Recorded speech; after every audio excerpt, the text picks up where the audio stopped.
So for example, when we transition from the small YouTube set to the large audience, I would go ahead and describe game show audience. And then I can imagine the whoosh sound of the camera panning backwards. I could go ahead and describe whoosh.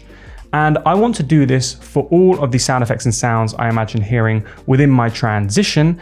And I want to also add another thing. And to do that, we're going to use 11 Music, right? And here I actually want to describe the jingle that I can imagine hearing on the game show when we're transitioning outwards, because the sound effects and the sound design that we do for this transition is what is going to really help sell it.